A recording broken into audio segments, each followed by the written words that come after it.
Welcome to Amigos 21st century IAS. So మనం editorial ఇష్యూస్ని చూస్తూ ఉన్నాము ప్రతిరోజు కూడాను. అందులో భాగంగా మరొక ఇంపార్టెంట్ అంశాన్ని మనం ఈరోజు చూద్దాం. సో ఇది మనకు పర్యావరణానికి సంబంధించింది. జనరల్ ఎస్సేలో వచ్చే అవకాశం ఉన్నదే. ఎట్ ద సేమ్ టైం ఇది మనకు సైన్స్ అండ్ టెక్నాలజీ విభాగంలో కూడా వచ్చే అవకాశము ఉంది. సో ఈనాడులో ప్రచురితమైన మనకు ఎస్సే ఇది. దాన్ని పరీక్షా కోణంలో రీడిజైన్ చేసి మీకు అందిస్తున్నాం. సో మరి దీనికి సంబంధించిన అంశాలను మనం ఇప్పుడు చూద్దాం. సో ఫస్ట్ ఆఫ్ ఆల్, వలయ ఆర్థిక వ్యవస్థ అంటే ఏంటి? సో ఈ క్వశ్చన్ చూడంగానే, ఫర్ ఎగ్జాంపుల్ ఇది వలయ ఆర్థిక వ్యవస్థ అంటే ఏంటి, వలయ ఆర్థిక వ్యవస్థ వల్ల ప్రయోజనం ఏంటి, పర్యావరణానికి ఏంటి ప్రయోజనం అని అడిగినారనుకోండి.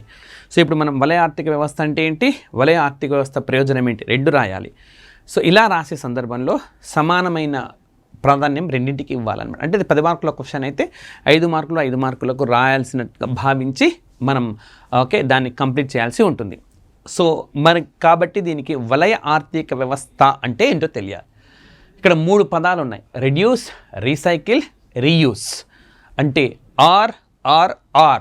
సో RRR అని చెప్పుకోవచ్చు అనమాట. సో RRR ఒక మాటలో చెప్పాలనుకుంటే ఇదేందనంటే RRR. Okay, RRR. So letters వస్తాయి, you need not to worry. Reduce అంటే తగ్గించు, రీసైకిల్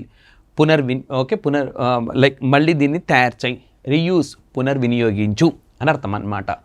సో యాక్చువల్గా చూద్దాం.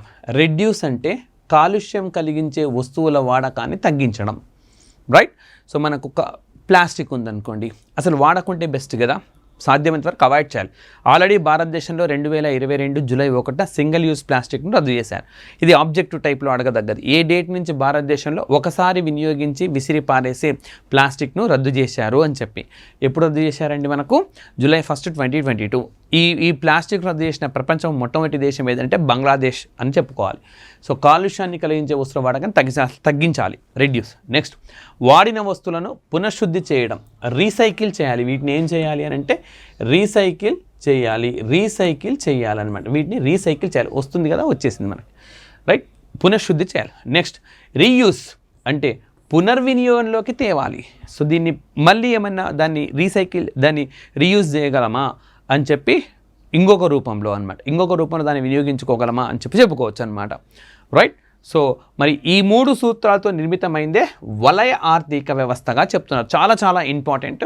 మనకు రానున్న గ్రూప్ 1 ఎగ్జామినేషన్స్లో ఎక్కడో ఒక చోట దీనిపైన ఒక క్వశ్చన్ వచ్చే అవకాశం గ్యారంటీగా ఉన్నది. సో గతంలో ఏంటి, ఇప్పుడు నేను మీకు ఒక ప్లాస్టిక్ బాటిల్ అమ్మినాను, మీరు అది you take that water and you will throw it. అదేమవుతుంది, వృధాగా మారిపోయినట్టే, చెత్త డంపింగ్ యార్డ్లకు వెళ్ళిపోతుంది. అంటే అక్కడతో అది ఎలాంటి సంపదను క్రియేట్ చేయడం లేదు. ఇప్పుడు చూడండి, దీన్ని మళ్ళీ తీసుకొచ్చి షాప్ కీపర్కి ఇచ్చినామనుకోండి, అసలు ఫస్ట్ దాన్ని తగ్గించాలనుకుంటున్నాను, అది కాకుండా దాన్ని కంపల్సరీగా వినియోగించుకున్నాను. రీసైక్లింగ్ చేస్తున్నారు. రీసైక్లింగ్ చేయడం వల్ల దానికి ఎంతో కొంత ఖర్చు అవుతుంది కదా, అంటే ఆర్థిక వ్యవస్థను సృష్టిస్తుంది. రీసైకిల్ చేసేవాడికి డబ్బులు పే చేయాలి కదా, సో ఆ విధంగా వానికి కొంచెం డబ్బులు వస్తాయి. లేదా రీయూజ్ చేయడానికి అనుగుణంగా చేసినాం, రీయూజ్ చేసేటప్పుడు ఆ పని చేసిన వాడికి డబ్బులు ఇస్తాం, మళ్ళీ అదే వినియోగిస్తున్నాం కాబట్టి మళ్ళీ డబ్బులు చెల్లిస్తాం. ఈ విధంగా ఈ ఆర్థిక వ్యవస్థ అనేది వృధాగా పోకుండా వలయాకారంలో తిరుగుతూ ఉంటుందే మనకు సర్క్యులర్ ఎకానమీ అంటున్నారు. రీసెంట్ టైంలో సర్క్యులర్ ఎకానమీ, ఇది సర్క్యులర్ ఎకానమీ అన్నా కదా, ఇదేదో ఎకానమీకి సంబంధించింది అని అనుకోవద్దు. సో ఇది దేనికి సంబంధించింది? ఇది పర్యావరణానికి సంబంధించింది. వలయ ఆకార ఆర్థిక వ్యవస్థ ద్వారా, సర్క్యులర్ ఎకానమీ ద్వారా మనకి ప్రయోజనం అనేది ఉంటుంది.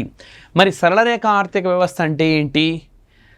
ప్రస్తుత ఆర్థిక వ్యవస్థలో భూమి నుంచి వివిధ పదార్థాలను సంగ్రహించి, అంటే మామూలుగా మనం వస్తువులను వినియోగిస్తున్నాం, సింపుల్గా వాటి నుంచి వస్తువులను ఉత్పత్తి చేస్తున్నాం, వాటి వినియోగం మూసిన తర్వాత బయటకు విసిరేస్తుండడం, చెత్త పోగవుతుంది. ఈ పద్ధతిని సరళరేఖ ఆర్థిక వ్యవస్థ అని పిలుస్తున్నాను. అంటే సరళరేఖ ఆర్థిక వ్యవస్థ వల్ల ఏమైనా ప్రయోజనం ఉందా మనకంటే లేదు, వలయ ఆర్థిక వ్యవస్థలోనే ప్రయోజనం ఉన్నది, రైట్? ఇప్పుడు చూడండి, మనకు గ్రూప్ 2 లాంటి పెద్ద పెద్ద ఎగ్జామినేషన్స్లో గ్రూప్ 1 ప్రిలిమ్స్, ఆంధ్రప్రదేశ్లో గ్రూప్ 1 ప్రిలిమ్స్ మరొకసారి జరగబోతుంది. అంటే కొత్త నోటిఫికేషన్ రాబోతున్నది కాబట్టి, మరోసారి అంటే అది రద్దయిందని కాదు, తెలంగాణలో లాగా. సో మళ్ళీ నోటిఫికేషన్ వచ్చి మళ్ళీ ఎగ్జామినేషన్ ప్రిలిమ్స్ జరగబోతున్నది కాబట్టి అక్కడ అడగవచ్చు, వలయ ఆర్థిక వ్యవస్థ సరళ ఆర్థిక వ్యవస్థల మధ్య తేడా ఏంటి అంటే, వలయ ఆర్థిక వ్యవస్థ అనేది మళ్ళీ సంపద సృష్టిస్తే సరళ ఆర్థిక వ్యవస్థ అక్కడితో ఎండ్ అయిపోతుంది. ఇలాంటి క్వశ్చన్స్ ఎక్కువగా మనకు అంటే కాన్సెప్ట్ బేస్డ్ క్వశ్చన్స్ని మనకు ఆబ్జెక్టివ్ టైప్లో మలిచిస్తున్నాడు. కాబట్టి ఈ ఎస్ఏలు అటు డిస్క్రిప్టివ్ ఇటు ఆబ్జెక్టివ్ టైప్ ఎగ్జామినేషన్స్ ప్రిపేర్ అయ్యే వాళ్ళందరూ కూడా చూడాలి. సో చూడడమే కాదు ఇతర ఆస్పిరెంట్స్కి షేర్ చేయండి, వీడియోని లైక్ చేయండి. సో దట్ ఎక్కువగా మంది చేరువైనప్పుడు ఇంకా ఎక్కువ కంటెంట్ను మీకు ఇవ్వడానికి అమిగోస్ 21st Century IAS అనేది ప్రయత్నం చేస్తుంది. సో ఈ విధంగా మనకు ఈ ఇష్యూ అనేది ఉన్నది. మరి మనకు వలయ ఆర్థిక వ్యవస్థ అంటే చూసినాం, సరళ ఆర్థిక వ్యవస్థ అంటే చూసినాం. అసలు సమస్య ఏంది ఓకే చూద్దాం. గృహాల నుంచి ఘన ద్రవ వ్యర్థాలతో పాటు ప్లాస్టిక్, ఎలక్ట్రానిక్, బ్యాటరీ వ్యర్థాలు, కాలం చెల్లిన ఉపకరణాలు వెలువడుతున్నాయి. అన్నీ పడేస్తాం కదా మనం, డస్ట్బిన్లో పడేస్తాం. అంటే ఈ చెత్త అంతా పోగవుతుందన్నమాట. నగరాలు, గ్రామీణ ప్రాంతాల్లో గుట్టలు గుట్టలుగా పెరిగిపోతుంది. ఇది దేనికి హాని? పర్యావరణానికి హామీ. ఇది పోగుబడుతూ ఉండడం వల్ల సడన్గా చెత్త అంతా ఒక చోట వేసాం, పోగుబడింది, వర్షం పడింది, బురదగా మారుతుంది, బ్యాక్టీరియాలకు, వైరస్లకు ఆలవాలం అవుతుంది. సో అక్కడ సమీప ప్రాంతంలో ఉండే వాళ్ళకి అది ఒక ప్రమాదకరమైంది. దీనివల్ల రోగాలు విస్తరిస్తున్నాయి. సో అంటే ఈ చిన్న ఓకే మనకు నిర్లక్ష్యమే ఎంత తీవ్రతకు దారితీస్తుంది చూడండి. ఇన్ని వైరస్లు, ఇన్ని బ్యాక్టీరియాలకు ఇవి నిలయంగా మారుతూ ఉన్నాయి. అందుకే దీన్ని వలయ ఆకారపు వ్యవస్థకు తీసుకువెళ్ళాలి. ఇట్లా వేస్తాడు క్వశ్చన్ ఆబ్జెక్టివ్ టైప్లో. వలయ ఆకారపు వ్యవస్థకు వెళ్ళడం వల్ల ఏమవుతుంది? ఏ సంపద పెరుగుతుంది, బి ఓకే ఆరోగ్యాన్ని మెరుగు చేసుకోవచ్చు. ఇట్లా వేస్తాడు. ఇప్పుడు మనకు అందరూ ఏమనుకుంటారు? ఆరోగ్యాన్ని మెరుగు చేసుకోవచ్చు అంటే ఇది ఆర్థిక వ్యవస్థకు ఆరోగ్యానికి సంబంధం ఏంది అని చెప్పి కాదనుకుంటారు. కానీ అది కూడా ఉంది కదా ఇక్కడ. సో ఆ విధంగా మనం కొంచెం లాజికల్గా ఆలోచించగలగాలి. అంటే ఈ మధ్య కాలంలో మనకు ఆబ్జెక్టివ్ టైప్ ఎగ్జామినేషన్స్లో కూడా లైక్ కొంచెం ఎస్ఏ టైప్లో ప్రిపేర్ అయినప్పుడు, మెయిన్స్ టైప్లో ప్రిపేర్ అయినప్పుడు వచ్చే అంశాలనే ఆబ్జెక్టివ్ టైప్గా మలిచిస్తున్నాడు. మన రీసెంట్గా తెలంగాణ జరిగిన గ్రూప్ 4 ఎగ్జామినేషన్లో కూడా ఈ ట్రెండ్ కొన్ని క్వశ్చన్స్కు కనిపించింది. రైట్? అంటే మనకు సింగిల్ లైన్ క్వశ్చన్స్ అందరు చేస్తారు ఆన్సర్. మరి ఇలాంటివి చేసినప్పుడే లైక్ వాళ్ళు ఇతర కాంపిటీటర్స్ కంటే కూడా 1 మార్క్ ఎక్కువ సంపాదిస్తారు. 1 మార్క్ అనేది ఎంత ఇంపార్టెంటో చెప్పాల్సిన అవసరం లేదు మీ ఆస్పిరెంట్స్ అందరికి కూడా. రైట్? సో ఇప్పుడు మనకు మొన్న లైక్ భారతదేశంలో మొట్టమొదటిసారిగా రైట్ టు హెల్త్, ఆరోగ్యాన్ని హక్కుగా ఇచ్చిన రాష్ట్రం ఏదన్నాడు. మ్యాక్సిమం స్టూడెంట్స్ చేశారు రాజస్థాన్ అని చెప్పి. ఇక్కడ మనం ఓకే నేను ఈ అమిగోస్ 21st Century IAS వేదికగా రౌండప్ చెప్పినాను. గ్రూప్ 1 ముందు రౌండప్లో దీన్ని ప్రస్తావించాను. ఆ తర్వాత క్వశ్చన్స్ రూపంలో చెప్పినాను, MCQs రూపంలో, అందులో కూడా ఈ అంశాన్ని ప్రస్తావించిన. కాబట్టి మ్యాక్సిమం మన ఫాలో అయిన ఆస్పిరెంట్స్ అందరూ కూడా కరెక్ట్ చేసినారు దీన్ని. సో చాలామంది మన ఫాలో కాని వాళ్ళు కూడా కరెక్ట్ చేశారు. అందరూ కూడా చదువుతారు కదా బుక్స్, ఏవో ఒక ఛానల్స్ చూస్తుంటారు, చదువుతుంటారు, చేస్తారు. మరి కొన్ని క్వశ్చన్స్ అనలైటికల్గా ఉన్నాయి. సో అవి ఎవరు ఓకే చేసినారు అన్నదాన్ని బట్టి జయాపజయాలు ఆధారపడి ఉంటాయి. రైట్? సో ఇది మనకు అసలు సమస్య. మరి వలయ ఆర్థిక వ్యవస్థ ప్రయోజనాలు ఏంటి? మనకు ఫస్ట్ వలయ ఆర్థిక వ్యవస్థ అంటే ఏంటి, వలయ ఆర్థిక వ్యవస్థ ప్రయోజనాలు ఏంటి, ఇది క్వశ్చన్ అన్నమాట. సో కాబట్టి వలయ ఆర్థిక వ్యవస్థ తెలిసినప్పుడు లీనియర్ కూడా తెలుసుకోవాలి. కాబట్టి రెండింటిని మనం మీకు అందించినాం. సో చూడండి, ఈ విధానంలోకి మళ్ళడం వల్ల వ్యయాలు తగ్గి 2040 నాటికి $1.27 లక్షల కోట్ల పొదుపు చేయడానికి ప్రభుత్వాలకు అవకాశం దక్కుతుంది. అంటే ప్రభుత్వాలకు మిగులు ఉంటుంది. ఎంతో $100 200 కాదు, $1.27 lakh crores అనమాట. అంటే ఎంత పెద్ద బడ్జెట్ ఆలోచించండి. మన బడ్జెట్ కూడా లేదంతా. రైట్? సో నెక్స్ట్ అంటే ఆర్థిక పరంగా ప్రయోజనాలు. సో గ్రూప్ 1లో మీరు రాసేటప్పుడు నేరుగా ఇట్లా పాయింట్స్ రాయకుండా ఏం రాస్తారు? వలయ ఆర్థిక వ్యవస్థ ప్రయోజనం ఏంటి అంటే, వలయ ఆర్థిక వ్యవస్థతో ప్రభుత్వానికి ఆదాయం దక్కడంతో పాటు పర్యావరణము మెరుగ్గా ఉంటుంది, ప్రజల ఆరోగ్యం బాగుంటుంది అని 3 అంశాలు రాసి ఒక్కొక్క అంశానికి కావాల్సిన డేటాను సమకూరుస్తారు. ఏంటి మొట్టమొదలు ఏ విధంగా ప్రపంచ ఆర్థిక వ్యవస్థకు ఉపయోగం అంటే $1.27 lakh crore పొదుపు చేయొచ్చు. ఇది ఆర్థిక వ్యవస్థలోకి మళ్ళిస్తారు కదా. నెక్స్ట్ వాతావరణ మార్పులు, వాయు కాలుష్యం తగ్గడంతో ప్రజల ఆరోగ్యం మెరుగవుతుంది, ఆరోగ్యానికి కూడా మంచిది. సో అంటే ఏమంటున్నాడు? మెరుగై ఆర్థిక వ్యవస్థలో మరో $3.25 లక్షల కోట్ల మిగులు సాధ్యమవుతుంది. ప్రభుత్వానికేమో ఇంత మిగులుతుంది, మనకేమో ఇంత మిగులుతుంది. అంటే మనకు రోగాల బారిన పడం కాబట్టి డాక్టర్ దగ్గరికి వెళ్ళాల్సిన అవసరం లేదు. డాక్టర్ దగ్గరికి వెళ్తే అయిపోయి ఎంత ఖర్చు అవుతుందో మనకు తెలిసిందే. ఏ ప్రాబ్లంకి వెళ్ళినా కూడా టెస్టులన్నీ చేయించుకోవాలా, ఆ డాక్టర్కి ఫీజు, మందులు. సో చిన్నపాటి జ్వరం వచ్చినా 2000, 1000 నుంచి 2000 తక్కువ. కానీ చిన్న జ్వరం ఏదైనా ఉంటే చూపెట్టండి, ఏమీ లేదు.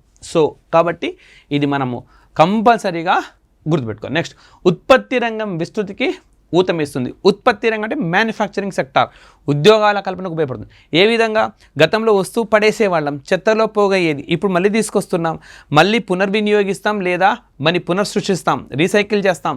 అంటే ఎక్కువ మంది మ్యాన్ పవర్ అవసరం, ఎక్కువ వస్తువులు ఉత్పత్తి అవుతుంటాయి కాబట్టి ఉత్పత్తి రంగం ఉత్తమిస్తుంది. నెక్స్ట్ 2040 నాటికి 7 లక్షల కొత్త ఉద్యోగాలు సృష్టిస్తుంది. సో వలయ ఆర్థిక వ్యవస్థ ప్రయోజనాలు ఏంటి అంటే ప్రభుత్వానికి ఆదాయపరంగా మిగులుంటుంది, ప్రజలకు ఆదాయపరంగా మిగులుంటుంది, ప్రజల ఆరోగ్యం మెరుగ్గా ఉంటుంది. నెక్స్ట్ మనకు ఏం చెప్తాం మనము, రైట్, ఉద్యోగాల కల్పనకు అదేవిధంగా తయారీ రంగానికి ఊతమిస్తుంది. 5 పాయింట్స్ ఫట్ ఒక్కొక్క పాయింట్కి డేటాని ఎస్టాబ్లిష్ చేసుకుంటూ వెళ్తారు. ప్రభుత్వానికి ఎంత మిగులు, ఇంత మిగులు, ప్రైవేట్ వ్యక్తులకు మనకెంత మిగులు, ఇంత మిగులు, ఉత్పత్తి రంగానికి ఊతమిస్తుంది కాబట్టి ఉద్యోగాల సృష్టి జరుగుతుంది. 7 లక్షలు జరుగుతుంది. సో ముందు మనము ప్లెయిన్గా రాస్తాం, తర్వాత ఒక్కొక్క పాయింట్ని డేటాతోటి మనం చెప్పిన అంశాన్ని సపోర్ట్ చేస్తాం అన్నమాట. సో ఆ విధంగా మనం ఈ క్వశ్చన్కి ఆన్సర్ని కూడా రాయొచ్చు. రైట్, మరి ఇప్పుడు ఇట్లా అడిగారు అనుకోండి, వలయ ఆర్థిక వ్యవస్థ అంటే ఏంటి, దానివల్ల ప్రయోజనాలు ఏంటి, ప్రపంచానికి భారత్లో ఇది ఏ విధంగా అమలవుతుంది. సో ఇది ఒక 15 మార్క్స్ క్వశ్చన్ అయితే 5, 5, 5, లేదా ఒక 10 మార్క్స్ క్వశ్చన్ అయితే రఫ్గా 3, 3, 3 అట్లా సుమారుగా, అంటే అందరికీ సమాన వెయిటేజ్ ఇస్తూ రాయాలి. సో చూడండి భారత్ ఎట్లా ఉంది, ప్లాస్టిక్, ఎలక్ట్రానిక్స్, బ్యాటరీ వ్యర్థాల పునఃశుద్ధి 2030 నాటికి దేశంలో 2000 కోట్ల డాలర్ల మేర సంపద సృష్టికి అవకాశాలు కల్పిస్తుందని అవెండస్ క్యాపిటల్ అనే సంస్థ నివేదికలో ప్రకటించింది. సో ప్లాస్టిక్, ఎలక్ట్రానిక్స్, బ్యాటరీ వ్యర్థాల పునఃశుద్ధి అనేది చేస్తే మరి 2030 నాటికి ఇన్ని కోట్ల డాలర్ల మేర సంపద సృష్టిస్తుంది. ఇన్ని కోట్ల మేర డాలర్ సంపద ఏ విధంగా సృష్టిస్తుందంటే మరి రీయూజ్ చేయాలి, రీసైకిల్ చేయాలి, అందుకు మ్యాన్ పవర్ని తీసుకొని రావాలి, మెషిన్స్ కొనుక్కోవాలి, వాళ్ళందరికీ డిమాండ్ అనేది ఏర్పడుతుంది. ఇవంతా కూడా ఒక వలయాకారంలో మనకు వెళ్ళిపోతుంది. నెక్స్ట్ భారత్లో ప్లాస్టిక్ వ్యర్థాల పరిశ్రమ 2030 నాటికి 1020 కోట్ల డాలర్లకు ఎదగనున్నట్లు అది మదింపు వేసింది. సో కాబట్టి దానికి తగ్గట్టుగా ఈ RRR వ్యవస్థలు అనేవి వస్తాయి, అందుకు ఈ సంపద అనేది సృష్టి అవుతుందన్నమాట. నెక్స్ట్ మరి వలయ ఆర్థిక వ్యవస్థతో ప్రయోజనాలు ఏంటి. సో ఈ మరిన్ని ప్రయోజనాలు ఇక్కడ మనం ఇచ్చినాం. సో నగరాల్లో రోజుకు వెలువడుతున్న, అంటే భారతదేశానికి సంబంధించిన డేటా అనమాట, నగరాల్లో రోజు వెలువడుతున్న లక్షల లీటర్ల మురుగును మంచినీటిగా మార్చి పారిశ్రామిక వ్యవసాయ అవసరాలకు అందించవచ్చు. సో మరి మురుగునీరు అనేది వస్తూ ఉన్నది కలుషితం అవ్వడం వల్ల, దీన్ని మళ్ళీ వినియోగించుకునే విధంగా సాగునీరు, తాగునీరు వినియోగించే విధంగా చేయొచ్చు ఈ వలయ ఆర్థిక వ్యవస్థ మూలంగా, రీయూస్ అనే సిస్టమ్ మూలంగా. చెత్త శుద్ధి కేంద్రాలను నెలకొల్పి డంపింగ్ యార్డ్ల అవసరం లేకుండా చేయొచ్చు. సో చెత్త శుద్ధి కేంద్రాలు అనేవి ఉంటాయి, మనకు శుద్ధి చేస్తాయి, వీటిని ట్రీట్మెంట్ చేస్తాయి అన్నమాట. డంపింగ్ యార్డ్స్ ఉండవు. డంపింగ్ యార్డ్స్ అంటే ఏంటి, చెత్తను తీసుకొని పడేస్తాం. మనం ఏం చేస్తున్నాం, ఇప్పుడు ఇళ్లలోనే చెత్తను డస్ట్బిన్ పెట్టుకున్నాం, ఆ డస్ట్బిన్ మున్సిపాలిటీ వాళ్ళు వచ్చి తీసుకుపోయి, ఇప్పుడు అన్ని ప్రాంతాల్లో మున్సిపాలిటీ వాళ్ళు వచ్చి తీసుకెళ్తున్నారు. వాళ్ళు తీసుకెళ్ళి ఏం చేస్తారు, దీన్ని తీసుకెళ్ళి ఎక్కడో వచ్చట ఊరు అవతల డంపింగ్ యార్డ్ ఉంటుంది, అక్కడ పడేస్తారు. మరి డంపింగ్ యార్డ్ అక్కడ కూడా చెత్త పోగైనప్పుడు ఎప్పుడో ఒకప్పుడు ఆ నగరానికి వచ్చే ముప్పే అది. మరి డంపింగ్ యార్డే ఉండకుండా దాన్ని ట్రీట్మెంట్ చేయగలిగితే అక్కడ ఉద్యోగాల సృష్టి కల్పన జరుగుతుంది, ఆ డంపింగ్ యార్డ్ ప్రాంతము నీట్గా ఉంటుంది. సో నెక్స్ట్ భవనాల నిర్మాణంలో పునఃశుద్ధి చేసిన సామగ్రిని వినియోగించడం ద్వారా 2050 నాటికి నగరాల్లో కర్బన ఉద్గారాలను 38% మేర తగ్గించవచ్చు. అంటే మనం బాటిల్ని పడేసే ఆ ప్లాస్టిక్ బాటిల్ అది పూర్తిగా ధ్వంసం కావాలంటే చాలా కాలం పడుతుంది, లక్షల సంవత్సరాలు పడుతుందంట ఒక ప్లాస్టిక్ కవర్. మరి అప్పటిదాకా అది ఈ కర్బన ఉద్గారాలను వెలువరిస్తూనే ఉంటుంది. ఇప్పుడు ఏం చేస్తున్నాం, దాన్ని వెనక్కు తీసుకొస్తున్నాం అని అంటే వాతావరణానికి మేలు జరిగిస్తున్నాం అనమాట. సో పునఃశుద్ధి చేసే సామగ్రిని వినియోగించడం ద్వారా 2050 నాటికి నగరాల్లో కర్బన ఉద్గారాలను 38% మేర తగ్గించవచ్చు. అదేవిధంగా కాలుష్యానికి, భూతాపానికి మూలమైన కర్బన ఉద్గారాలను వలయ ఆర్థిక వ్యవస్థ తగ్గిస్తుంది.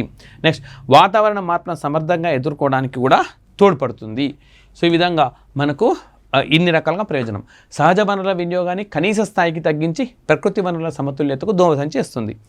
ఇవన్నీ మామూలుగా మీరు రాయొచ్చు అనమాట, డేటా అనేది లేదు. బట్ మీరు అంటే ప్రతి పాయింట్లో ఫస్ట్ దాన్ని తీసుకోండి అనమాట.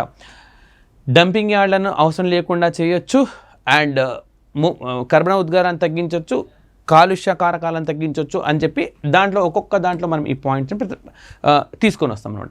వలయ ఆర్థిక వ్యవస్థను ప్రోత్సహించే విధానంలో భాగంగా తెలంగాణ ప్రభుత్వం, అంటే తెలంగాణ డేటా ఒకటి దొరికింది కాబట్టి మనం ఇచ్చాం.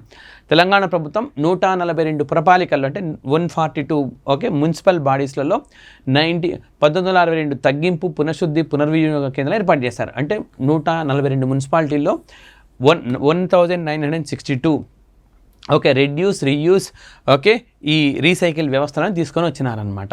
హైదరాబాద్లోని జవహర్ నగర్ డంపింగ్ యార్డ్లో చెత్త నుంచి విద్యుత్ తయారు చేసే కేంద్రాన్ని అందుబాటులోకి తెచ్చారు. సో ఇది ఒక రామ్కీ అనే సంస్థ తెచ్చిందనమాట, ప్రైవేట్ సంస్థ. సో ఇది భారతదేశంలో అతిపెద్దదిగా చెప్తున్నారు. మరి అసలు ఈ డంపింగ్ యార్డే ఉండకుండా చేయాలంటే మనం ఈ ముందుగా చెప్పుకున్న అన్ని సూచనలు పాటించాలి, రైట్. సో మరి భారత్లో వ్యర్థాల నిర్వహణ తీరు కోసం ఇప్పటిదాకా ఏం చేశారు అని అడిగితే స్వచ్ఛ భారత్ మిషన్, మేరీ లైఫ్, మేరీ స్వచ్ఛ షహర్ ఇలాంటి కార్యక్రమాలను అమలు చేస్తుంది. స్వచ్ఛ భారత్ మిషన్ మీకు తెలిసిందే. అండ్ మేరీ లైఫ్ అంటే ప్రతి వ్యక్తి జీవితానికి సంబంధించింది కాబట్టి మేరీ లైఫ్ అని పెట్టారు. మేరా స్వచ్ఛ షహర్ అంటే మా నగరం స్వచ్ఛమైంది, ఇలాంటి కార్యక్రమాలు అమలు చేస్తుంది. అదేవిధంగా దేశీయంగా భారీ సంఖ్యలో పునర్వినియోగ కేంద్రాలను ఏర్పాటు చేసి పౌరులు వినియోగించిన ప్లాస్టిక్, ఇతర వస్తువులు, దుస్తులు, చెప్పులు, గృహోపకరణాలు, మొబైల్ ఫోన్లు ఇవన్నిటిని కూడా సేకరిస్తున్నారు. అండ్ వాటిని పునఃశుద్ధి చేసి పునర్వినియోగానికి అనుకూలంగా తీర్చిదిద్ది అవసరమైన వారికి అందజేస్తున్నారు. అంటే పేదలకు అట్లాంటి వాళ్ళకు వీటిని అందిస్తారన్నమాట. సో ఇది మనకు ఈనాటి ఎడిటోరియల్ అంశము. మరొక కొత్త ఎడిటోరియల్ అంశంతో నెక్స్ట్ సెషన్లో కలుద్దాం. సో ఈ వీడియోని అందరినీ కూడా దయచేసి లైక్ చేయండి, షేర్ చేయండి. So thank you very much.